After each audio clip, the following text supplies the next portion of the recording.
নমস্কার, আমি গল্প পাঠে মৌ। গল্প পাঠ যদি আপনাদের ভালো লেগে থাকে তাহলে অবশ্যই চ্যানেলটিকে লাইক, শেয়ার ও সাবস্ক্রাইব করে পাশে থাকবেন এবং আপনাদের মূল্যবান মতামত কমেন্টে জানাবেন। আজকে আপনারা শুনছেন শ্রদ্ধেয় বিভূতিভূষণ বন্দ্যোপাধ্যায়ের উপন্যাস ইছামতী। হেমন্তের প্রথমে একদিন বিকেলে শিবটন সাহেব ডাকালে হরকালী সুরকে, বললে, দেওয়ান, গোলমাল হইল। কি সাহেব? এবার নীলকুঠি উঠিল। কেন হুজুর, আবার কোনো গোলমাল? কিছু না, সে গোলমাল আছে না, এ অন্য গোলমাল আছে। এক দেশ আছে জার্মানি, তুমি জানে? ও দেশ হইতে নীল রং ইন্ডিয়ায় আসিল, সব দেশে বিক্রয় হইল। সে দেশে কি নীলের চাষ হচ্ছে হুজুর? সে কেন, তুমি বুঝিলে না। কেমিক্যাল নীল হইতেছে, আসল নীল নয়, নকল নীল। গাছ হইতে নয়, অন্য উপায়ে, বাই সিনথেটিক প্রসেস, তুমি বুঝিবে না। ভালো নীল? চমৎকার, আমি সেই জন্যই তোমাকে ডাকাইলাম। এই দেখো। হরকালী সুরের সামনে শিবটন একটা নীল রঙের বড়ি রেখে দিলে। অভিজ্ঞ হরকালী সেটা নেড়ে চেড়ে দেখে সেটার রং পরীক্ষা করে অবাক হয়ে গেল। কিছুক্ষণ কোনো কথা বললে না। দেখিলে? হ্যাঁ সাহেব। এ রং চলিলে আমাদের নীল রং কেন লোক কিনিবে? এর দাম কত? শিবটন হেসে বললে, তাহা আগে জিজ্ঞাসা করিলে না কেন? আমি ভাবিতেছি দেওয়ানের কি মাথা খারাপ হইল? কত হইতে পারে? 4 টাকা পাউন্ড। 1 টাকা পাউন্ড, জোর 1.5 টাকা পাউন্ড। হোলসেল 100, ওয়েট 90 রুপিস, 90 টাকা। আমাদের ব্যবসা একদম গন ওয়েস্ট মাটি হইল, মারা যাইল। হরকালী সুর এ ব্যাপারে অনেক দিন লিপ্ত আছেন। নীল সংক্রান্ত কাজে বিষম ঘুণ। সে বুঝে সুঝে চুপ করে গেল। সে কি বলবে? সে ভবিষ্যতের ছবি বেশ স্পষ্ট দেখতে পাচ্ছে চোখের সামনে। চাষের নীল বাজারে আর চলবে না। খরচ না পোষালে নীল চাষ অচল ও বাতিল হয়ে যাবে। সে ভাবলে, এবার ঘুনি ডাঙায় উঠে যাবে সাহেবের। সেদিন হেমন্ত অপরাহ্নে বড় সাহেব জেনকিন্স শিবটন সুন্দর ভবিষ্যৎবাণী উচ্চারণ করেছিল। রামগোপাল ঘোষের বক্তৃতা, হরিশ মুখুর্জের হিন্দু পেট্রিয়ট কাগজ, পাদ্রী লংওয়ের আন্দোলন, নদিয়া যশোরের প্রজা বিদ্রোহ, স্যার উইলিয়াম গ্রের গুপ্ত রিপোর্ট যে কাজ হাসিল করতে পারেনি, জার্মানি থেকে আগত কৃত্রিম নীলবড়ি অতি অল্প দিনের মধ্যেই তা বাস্তবে পরিণত করলে। কয়েক বছরের মধ্যে নীল চাষ একদম বাংলাদেশ থেকে উঠে গিয়েছিল। শিবটন সাহেবের মেম বিলাতে গিয়ে মারা গিয়েছিল, একটি মাত্র মেয়ে। সে সেখানেই তার ঠাকুরদাদার বাড়িতে থাকে। শিবটন সাহেব এ দেশ ছেড়ে কোথাও যেতে চাইলে না। একদিন নীলকুঠির বড় বারান্দার পাশে ছোট ঘরটাতে শুয়ে শুয়ে ইন্ডিয়ান কর্ক গাছের সুগন্ধি শ্বেত পুষ্পগুচ্ছের দিকে চেয়ে সে পুরনো দিনের কথা ভাবছিল। অন্য দিনের কথা। অনেক দূরে ওয়েস্ট শোরল্যান্ডের একটি ক্ষুদ্র পল্লী। কেউ নেই আজ সেখানে। বৃদ্ধা মাতা ছিলেন, কয়েক বৎসর আগে মারা গিয়েছেন। এক ভাই অস্ট্রেলিয়াতে থাকে, ছেলেপুলে নিয়ে। তাদের গ্রামের সেই ছোট্ট হোটেল আগে ছিল একটা সরাইখানা। উইলিয়াম রিচসন ছিল ল্যান্ডলর্ড তখন। কত লোকের ভিড় হতো সেখানে। ল্যাংডেল পাইকস আর গ্রেট গেবল সামনে পড়ত। 1500 ফুট উঁচু পাহাড়। ওই সরাইখানায় কি ভিড় জমত যারা পাহাড় দুটোতে উঠবে তাদের। জলের ধারে উইলো আর মাউন্টেন সেজ। বড়ডেল গ্রামের পাশ কাটিয়ে বিস্তৃত প্রান্তরের মধ্যে চলে গেল পথটা। কতবার ছেলেবেলায় মস্ত একটা বড় কুকুর সঙ্গে নিয়ে ওই পথে একা গিয়েছে বেড়াতে। একটা বড় জলাশয়ে মাছ ধরতেও গিয়েছে কতদিন। এল্টার ওয়াটার নামটা কত পুরনো শোনাচ্ছে যেন। এল্টার ওয়াটার, এত বড় বড় পাইক আর স্যামন মাছ, কি মজাই করেই ধরত। রাইনোজ পাস যখন অন্ধকারে ঢেকে গিয়েছে, তখন মাছ ঝুলিয়ে হাতে করে আসছে এল্টার ওয়াটার থেকে। পেছনে পেছনে আসছে ভালো ব্রিডের গ্রেট ডেন কুকুরটা। মনে পড়ে, the eagle is screaming around us, the river a moan in below. গ্রাম্য ছড়া অ্যান্ডি গাইত ছেলেবেলায়। মাছ ধরতে বসে এল্টার ওয়াটারের তীরে সে নিজেও কতবার গিয়েছে। পুরনো দিনের স্বপ্ন। গয়া, গয়া। গয়া এসে বলে, কি সাহেব? কাছে বসিয়া থাকো dearie. What have you been up to all day? কোথায় ছিলে? কি করিতেছিলে? বসে আছি তো, কি আর করব? ইফ আই ডাই হেয়ার, যদি মরিয়া যাই, তুমি কি করিবে? ও কি কথা, অমন বলে না, ছি। তোমাকে কিছু টাকা দিতে চাই, কিন্তু রাখিবে কোথায়? চুরি ডাকাতি হইয়া যাইবে। শিপটন সাহেব হি হি করে হেসে উঠল। বললে, একটা গান শোনো গয়া। Listen carefully to the word. কথা শুনিয়া যাও। Modern, you know. গয়া বললে, আহ, কি গাও না, পটর মটর ভালো লাগে না। ওয়েল, শোনো। Yes, the army, how we love the army. When the swallows come again, see them fly, the army. Gaya কানে আঙুল দিয়ে বললে, ওহ বাবা, কান গেল, অত চেঁচাই না। ওর নাম কি সুর? সাহেব বললে, ভালো লাগিল না। আচ্ছা, তুমি একটা গান গাও, সেই যে তোমার বদন চাঁদে যদি ধরা নাহি পাবো। না সাহেব, গান এখন থাক। গয়া, কি? আমি মরিলে তুমি কি করিবে? ওসব কথা বলে না, ছি। No, I am no milksop, I tell you. আমি কাজ বুঝি। নীলকুঠির কাজ শেষ হইল। আমি চলিয়া যাইব না থাকিব এখানে? কোথায় যাবে সাহেব? এখানেই থাকো। তুমি আমার কাছে থাকিবে? থাকবো সাহেব। কোথাও যাইবে না? না সাহেব। ঠিক? May I take it as a pledge? ঠিক মনের কথা বলিলে? ঠিক বলছি সাহেব। চিরকাল তোমার কাছেই আছি। অনেক খাইয়েছে, মাখিয়েছ। আজ তোমার অসময়ে তোমারে ফেলে কোণে যাব? গেলি ধম্মেশ হইবে সাহেব। গয়া ম্যামকে নিবিড় আলিঙ্গনে আবদ্ধ করে শিপটন বললে, oh my dear diary, you are not afraid of the big bad wolf. I call it a brave girl. Nistarini নাইতে নেমেছিল ইছামতির জলে। কুলে কুলে ভরা ভাদ্রের নদী তিতপল্লার বড় বড় হলুদ ফুল ঝোপের মাথা আলো করেছে। ওপারের চরে সাদা কাশের গুচ্ছ দুলছে সোনালি হাওয়ায়। নীল বনকলমির ফুলে ছেয়ে গিয়েছে সাঁই বাবলা আর কিঁ ঝাঁকার জঙ্গল। জলের ধারে বনকচুর ফুলের শীষ, জলজ চাঁদা ঘাসের বেগুনি ফুল ফুটে আছে তটপ্রান্তে। মটরলতা দুলছে জলের ওপরে। ছপাত ছপাত করে ঢেউ লাগছে জলে অর্ধমগ্ন বন্যে বুড়ো গাছের ডালপালায়। কেউ কোথাও নেই দেখে নিস্তারিণীর বড় ইচ্ছে হলো ঘোড়া বুকে দিয়ে সাঁতার দিতে। খরস্রোতা ভাদ্রের নদী কুটো পড়লে দুখানা হয়ে যায়।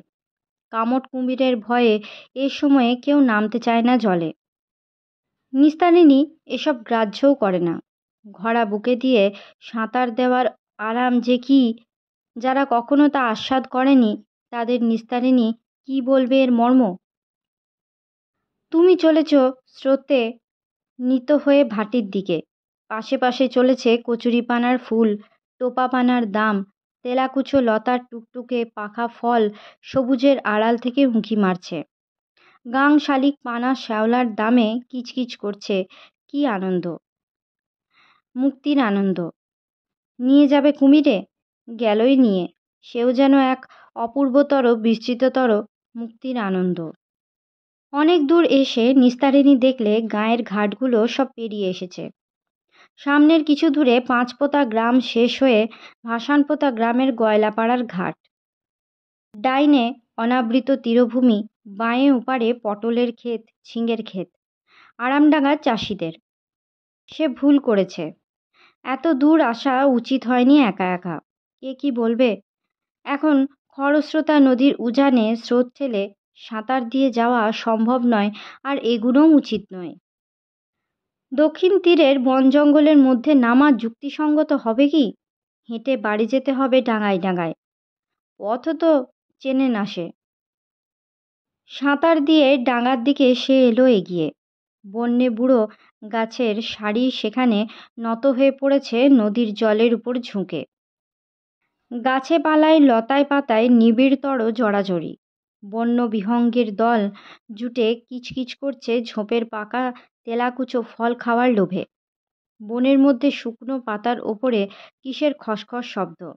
কি একটা জানোয়ার যেন ছুটে পালালো, বোধহয় খ্যাঁকশিয়ালি। ডাঙায় উঠবার আগে হাতে বাউটি জোড়া উঠিয়ে নিলে কবজির দিকে। সিক্ত বসন ভালো করে এঁটে পড়ে কালো চুলের রাশ কপালের ওপর থেকে দুপাশে সরিয়ে যখন সে ডানা পাখানা তুলেছে বালির ওপরে, অমনি একটা ঝিনুকের ওপরে পা পড়ল ওর। ঝিনুকটা সে পায়ের তলা থেকে কুড়িয়ে শক্ত করে মুঠি বেঁধে নিলে। তারপর ভয়ে ভয়ে বনের মধ্যেকার সুঁড়িপথ দিয়ে বিছুটিলতার কর্কশ স্পর্শ গায়ে মেখে শেয়াকুল কাটায় শাড়ির প্রান্ত ছিঁড়ে অতি কষ্টে এসে সে গ্রাম প্রান্তের কাওড়াপাড়ার পথে পা দিলে। কাওড়াদের বাড়ির বউ ঝিয়ের দল ওর দিকে কৌতূহলের দৃষ্টিতে চেয়ে দেখতে লাগলে, খানিকটা বিস্ময়ের দৃষ্টিতেও বটে। ব্রাহ্মণ পাড়ার বউ একা কোথায় এসেছিল এতদূর, ভিজে কাপড়, ভিজে চুলে? বাড়ি পৌঁছে নিস্তারিণী দেখলে বাড়িতে ও পাড়ায় গোলমাল চলেছে। কান্নাকাটির রব শোনা যাচ্ছে তার শাশুড়ির, পিস শাশুড়ির। সে জলে ডুবে গিয়েছে বা তাকে কুমিরে নিয়ে গিয়েছে সিদ্ধান্ত। ফিরতে দেরি হচ্ছে দেখে যারা স্নানের ঘাটে ওকে দৌড়ে দেখতে গিয়েছিল তারা ফিরে এসে বলেছে কোনো চিহ্নই ওর নেই কোনো দিকে। ওকে দেখে সবাই খুব খুশি হলো। শাশুড়ি এসে মাথায় হাত বুলিয়ে বুকে জড়িয়ে আদর করলেন। প্রতিবেশিনীরা এসে স্নেহের অনুযোগ করলে কত রকমের।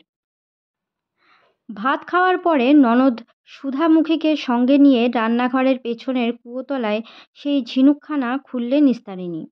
ঝিনুকের শাঁখ দুজনে ঘেঁটে ঘেঁটে দেখতে লাগলো। এসব গায়ের সকলেই দেখে ঝিনুক পেলে।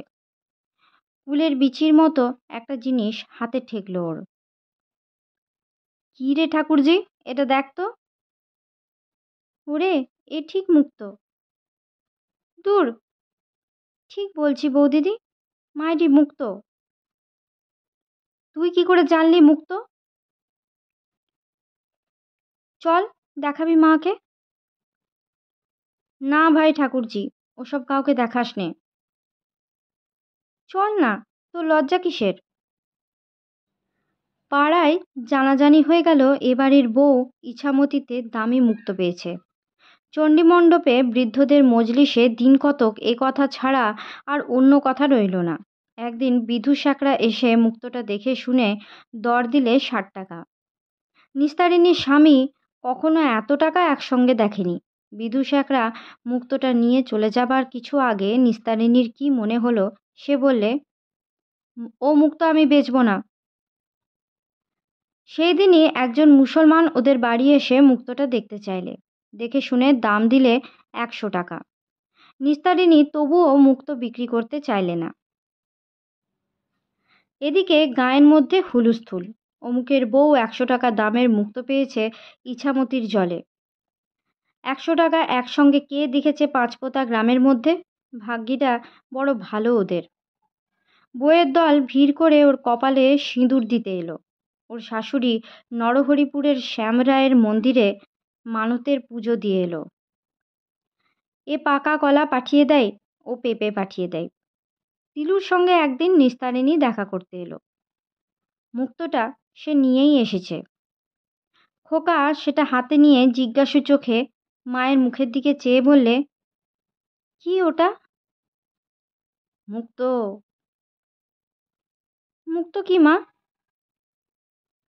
ঝিনুকের মধ্যে থাকে। নিস্তারিণী খোকাকে কোলে নিয়ে বললে, ওকে আমি এটা দিয়ে দিতে পারি দিদি।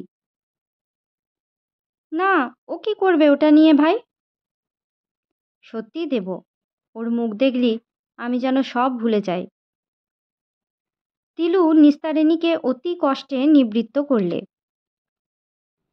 নিস্তারিণী খুব সুন্দরী নয়, কিন্তু ওর দিক থেকে হঠাৎ চোখ ফেরানো যায় না। গ্রাম্যবধূর লজ্জা ও সংকোচ ওর নেই, অনেকটা পুরুষালী ভাব। ছেলেবেলায় গাছে চড়তে আর সাঁতার দিতে পটু ছিল খুব। ওর আরেকটা দোষ হচ্ছে কাউকে বড় একটা ভয় করে না। শাশুড়িকে তো নয়ই, স্বামীকেও নয়। তিলু ওকে ভালোবাসে। এই সমস্ত গ্রামের কুসংস্কারাচ্ছন্ন মূর্খ ভীরু গতানুগতিকতা এই অল্প বয়সী বধূকে তার জালে জড়াতে পারেনি। এ যেন অন্য যুগের মেয়ে, ভুল করে অর্ধ শতাব্দী পিছিয়ে এসে জন্মেছে।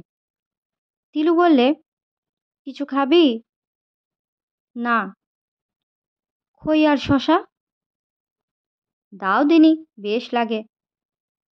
নিস্তারিণীকেই একদিন তিলু অদ্ভুতভাবে নদীর ধারে আবিষ্কার করলে ঝোপের আড়ালে রায়পাড়ার কৃষ্ণকিশোর রায়ের ছেলে গোবিন্দর সঙ্গে গোপনীয় আলাপে মত্ত অবস্থায়। তিলু গিয়েছিল খোকাকে নিয়ে নদীতে গা ধুতে। বিকেলবেলা হেমন্তের প্রথম নদীর জল সামান্য কিছু শুকুতে আরম্ভ করেছে। শুকনো কালা ঘাসের গন্ধে বাতাস ভরপুর। নদীর ধারের পলিমাটির কাদায় কাশফুল উড়ে পড়ে বীজ শুদ্ধ আটকে যাচ্ছে। নদীর ধারে ছাতিম গাছটাতে থোকা থোকা ছাতিম ফুল ফুটে আছে। সপ্তপর্ণ পুষ্পের সুরভি ভুরভুর করছে হেমন্ত অপরাহ্নের স্নিগ্ধ ও একটুখানি ঠান্ডার আমেজ লাগা বাতাসে। এই সময় ভবানী স্ত্রী ও খোকার সঙ্গে নদীর ধারে প্রায়ই যান। নদীর এই শান্ত শ্যাম পরিবেশের মধ্যে ভগবানের কথা খুব জমে। সেদিনও ভবানী আসবেন। তার মতেই খোকাকে নির্জনে এই সময় বসে বসে ভগবানের কথা বলতে হবে। ওর মন ও চোখ ফোটাতে হবে উদার নীল আকাশের তলে বননীল দিগন্তের বাণী শুনিয়ে। ভবানী এলেন একটু পরে। তিলু বললে, ওই শ্লোকটা বুঝিয়ে দিন। সেই প্রশ্নোপনিষদেরটা? স এনং যজমানম হরং হর ব্রহ্ম গময়তি। হুম। যিনি যজমানকে প্রতিদিন ব্রহ্মভাব আস্বাদ করান। তিনি কে? ভগবান। যজমানকে? যে তাকে ভক্তিপূর্বক উপাসনা করে। এখানে মনই যজমান, এরকম একটা কথা আগে আছে না? আছেই তো। ও কারা কথা বলেছে ঝোপের মধ্যে? দাঁড়াও দেখি। এগিয়ে যাবেন না, আগে দেখুন কি, আমিও যাব। ওরা গিয়ে দেখলে নিস্তারিণী আর গোবিন্দ ওদের দিকে পেছন ফিরে বসে এক মনে আলাপে মত্ত। এবং দেখে মনে হচ্ছিল না যে ওরা উপনিষদ বা বেদান্তের আলোচনা করছিল নিভৃতে বসে। কারণ গোবিন্দ ডান হাতে নিস্তারিণীর নিবিড় কৃষ্ণ কেশপাশ মুঠি বেঁধে ধরেছে। বাঁ হাত ঘুরিয়ে ঘুরিয়ে কি বলছিল। নিস্তারিণী ঘাড় ঈষৎ হেলিয়ে ওর মুখের দিকে হাসি হাসি মুখে চোখ তুলে চেয়েছিল। পেছনে পায়ের শব্দ শুনে নিস্তারিণী মুখ ফিরিয়ে ওদের দেখে ভয়ে আড়ষ্ট হয়ে গেল। গোবিন্দ বনের মধ্যে হঠাৎ কোথায় মিলিয়ে গেল। ভবানী বাড়ুজ্যে পিছু হটে চলে এলেন। নিস্তারিণী অপরাধীর মতো মুখ নিচু করে রইল তিলুর সামনে। তিলু বনের দিকে আঙুল দিয়ে দেখিয়ে বলল, কে ওখানে চলে গেল রে? এখানে কি করছিস? নিস্তারিণী মুখ শুকিয়ে গিয়েছে, কপালে বিন্দু বিন্দু ঘাম দেখা গিয়েছে। সে কোনো উত্তর দিলে না। কে গেল রে, বল না। গোবিন্দ। তোর সঙ্গে কি? নিস্তারিণী নিরুত্তর। আর বাড়ি থেকে এতখানি এসে এই জঙ্গলের মধ্যে? বাহ রে মেয়ে, আমার ভালো লাগে। নিস্তারিণী অত্যন্ত মৃদু স্বরে উত্তর দিলে। তিলু রাগের সুরে বললে, মেরে হাড় ভেঙে দেব, দুষ্টু মেয়ে কোথাকার। ভালো লাগাচ্ছি তোমার। উনি এসেছেন নদীর ধারে এই বনের মধ্যে, আধ কোষ তফাৎ বাড়ি থেকে। কি না ভালো লাগে আমার? সাপে খায় কি বাঘে খায় তার ঠিক নেই। ঢিঙ্গি মেয়ে, বলতে লজ্জা করে না? যা, বাড়ি যা। ভবানী বাড়ুজ্যে তিলুর ক্রোধব্যঞ্জক স্বর শুনে দূর থেকে বললেন, ওগো, চলে এসো না। তিলু তার উত্তর দিলে, থামুন আপনি। নিস্তারিণীর দিকে চেয়ে বললে, তোর একটু কাণ্ডজ্ঞান নেই? এক্ষুনি যে গায়ে ঢি ঢি পড়ে যাবে। মুখ দেখাবি কেমন করে, পোড়ামুখী? নিস্তারিণী নিঃশব্দে কাঁদতে লাগলো। আমার সঙ্গে চল, পোড়ার মুখী কোথাকার। গুণ কত? সে মুক্তটা আছে, না এর মধ্যে গোবিন্দকে দিয়ে দিয়েছিস? না, সেটা শাশুড়ির কাছে আছে। আয় আমার সঙ্গে। বিছুটির লতার মধ্যে এখানে বসে আছে দুজনে। তোর মতো এমন নির্বোধ মেয়ে আমি দুটি দেখেছি। কুন্তি ঠাকুরন যদি একবার টের পায়, তবে গায়ে তোমারে তিষ্ঠতে দেবে? না দেয়, ইছামতির জল তো তার কেউ কেড়ে নেয়নি। আবার সব বাজে কথা বলে। মেরে হাড় ভেঙে দেবো বলে দিচ্ছি। মুখের উপর আবার কথা। চল, ডুব দিয়ে নে নদীতে একটা। চল, আমি কাপড় দেবো এখন। তিলো ওকে বাড়ি নিয়ে এসে ভিজে কাপড় ছাড়িয়ে শুকনো কাপড় পরালে, কিছু খাবার খেতে দিলে। ওকে কথঞ্চিত সুস্থ করে বললে, কতদিন থেকে ওর সঙ্গে দেখা করছিস? 5-6 মাস। কেউ টের পায়নি? লুকিয়ে ওই বনের মধ্যে ও আসে, আমিও আসি। বেশ করো, বলতে একটু মুখে বাজছে না ধিঙ্গি মেয়ের? আর দেখা করবি নে, বল। আর দেখা না করলি ও থাকতে পারবে না। ফের তুই আর যাবি নে, বুঝলি? হুম। কি হুম? যাবি না যাবি নে? নিস্তারিণী অন্যদিকে মুখ ফিরিয়ে ঘাড় দুলিয়ে বললে, গোবিন্দ আমাকে একটা জিনিস দিয়েছে। কি জিনিস? নিয়ে এসে দেখাবো। কানে পড়ে, তাকে মাকড়ি বলে। কোথায় আছে? নিস্তারিণী ভয়ে ভয়ে বললে, আমার কাছেই আছে। আঁচলে বাঁধা আছে আমার এই ভিজে শাড়ির। আজই দিয়েছে নতুন গয়না। ওরকম মেয়ের গায়ে আর কারো নেই। কলকাতা শহরে নতুন উঠেছে, ও গড়িয়ে এনে দিয়েছে।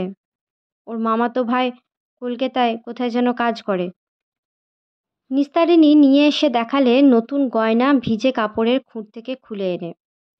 তিলু উল্টে পাল্টে দেখে বললে, নতুন জিনিস, ভালো জিনিস, কিন্তু এই জিনিস নিতে পারবি নে। এ তোকে ফেরত দিতে হবে। ফেরত দিয়ে বলবি আর কখনো দেখা হবে না। এবার আমি এ কথা চেপে দেব। আর তো কেউ দেখেনি, আমরাই দেখেছি। কারুরই বলতে যাব না আমরা, কিন্তু তোমারে এরকম মহাপাপ করতে দেব না কিন্তু। স্বামীকে ভালো লাগে না তোমার? স্বামীর চোখে ধুলো দিয়ে। নিস্তারিণী মুখ নিচু করে বললে, সে আমায় ভালোবাসে না। মেরে হাড় ভেঙে দেব। ভালোবাসবে কি করে? উনি এখানে ওখানে। তা না, আগে থেকেই সে এসব কিছু জানে না। স্বামীকে ফাঁকি দিয়ে এসব করতে মনে মায়া হয় না? তুমি দিদি স্বামী পেয়েছ শিবের মতো। অমন শিবের মতো স্বামী আমরা পেলে আমরাও অমন কথা বলতাম। আহা, তিনি যে গুণবান। একখানা কাপড় চেয়েছিলাম বলে কি বকুনি। যেমন শাশুড়ির তেমনি সেই গুণবানের। বাপের বাড়ির একজোড়া গুজরি পঞ্চম ছিল, তা সেবার বাঁধা দিয়ে নালু পালের কাছ থেকে টাকা নিয়েছিল। আজও ফিরিয়ে আনার নাম নেই। এত বলি, কথা শোনে না। আনবে কোথা থেকে? ওই তো সংসারের ছিরি। ধান এবার হয়নি। যা হয়েছিল 3টে মাস টেনে টুনে চলেছিল। ঢেকিতে পাড় দিয়ে দিয়ে কোমরে বাদ ধরবার মতো হয়েছে। এত করেও মন পাবার জো নেই কারো। কেন আমি থাকবো অমন শ্বশুরবাড়ি? বলে দাও তো দিদি। সুন্দরী বিদ্রোহিণীর মুখ রাঙা হয়ে উঠেছে, মুখে একটা অদ্ভুত গর্ব ও যৌবনের দীপ্তি। নিবিড় কেশপাশ পিঠের উপরে ছড়িয়ে আছে সারা পিঠ জুড়ে। বড় মায়া হলো এই অসম সাহসী বধূটির উপরে তিলুর। গ্রামে কি হুলস্থুল পড়ে যাবে জানাজানি হয়ে গেলে এ কথা, তাই কিছুই জানে না। অনেক বুঝিয়ে সান্ত্বনা দিয়ে তিলু ওকে সন্ধ্যের আগে নিজে গিয়ে ওদের বাড়ি রেখে এলো। বলে এলো তার সঙ্গে নদীর ঘাটে নাইতে গিয়েছিল, এতক্ষণ তাদের বাড়ি বসেই গল্প করছিল। শাশুড়ি সন্দিগ্ধ সুরে বললে, ও মা, আমরা দুবার নদীর ঘাটে খোঁজ নিয়ে এলাম, এ পাড়ার সব বাড়ি খুঁজলাম, বউ বটে বাবা বলিহারি। বেরিয়েছে 3 প্রহর বেলা থাকতি, আর এখন সন্ধ্যের অন্ধকার হলো, এখনও এলো। আর কি বলবো মা, ভাজা ভাজা হয়ে গেলাম ও বউ নিয়ে। আবার কথায় কথায় চোপা কি? নিস্তারিণী সামান্য নিচু সুরে অথচ শাশুড়িকে শুনিয়ে শুনিয়ে বললে, হ্যাঁ, তোমরা সব গুণের গুণমণি কি না, তোমাদের কোনো দোষ নেই, থাকতে পারে না। শুনলে তো মা, শুনলে নিজের কানে, কথা পড়তেই ভরসা হয় না, অমনি সঙ্গে সঙ্গে চোপা। বউ বললে, বেশ। তিলু ধমক দিয়ে বললে, ও কি রে, ছি, শাশুড়িকে অমন বলতে আছে? সন্ধ্যের দেরি নেই, তিলু বাড়ি চলে এলো। বাঁশবনের তলায় অন্ধকার জমেছে, জোনাকি জ্বলছে কালো কাসুন্দে গাছের ফাঁকে ফাঁকে। এসে ভবানীকে বললে, দিন বদলে যাচ্ছে বুঝলেন, নিস্তারিণীর ব্যাপার দেখে বুঝলাম। কখনো শুনিনি ভদ্রঘরের বউ বনের মধ্যে বসে পরপুরুষের সঙ্গে আলাপ করে। আমাদের যখন প্রথম বিয়ে হলো, আপনার সঙ্গে কথা কওয়ার নিয়ম ছিল না দিনমানে। এ গায়ে এখনও তা নিয়ম নেই। অল্প বয়সী বউরা দুপুর রাত্রি সবাই মিলে ঘুমুলে তবে স্বামীর ঘরে যায়, এখনও। ভবানী বাড়ুজ্যে বললেন, আমি বলেছিলাম না তোমাকে, খোকা তার বউ নিয়ে এই গায়ের রাস্তায় দিনমানে পাশাপাশি বেড়াবে। উমা, বলো কি? ঠিক বলছি, সেদিন আসছে। তোমাদের ওই বউটিকে দিয়েই দেখলে তো, দিনকাল বড্ড বদলেছে। আজকের মতো গল্প পাঠ এই পর্যন্ত। পরবর্তী অংশ নিয়ে আসবো পরবর্তী ভিডিওতে। সকলে ভালো থাকবেন, সুস্থ থাকবেন এবং পাশে থাকবেন। নমস্কার।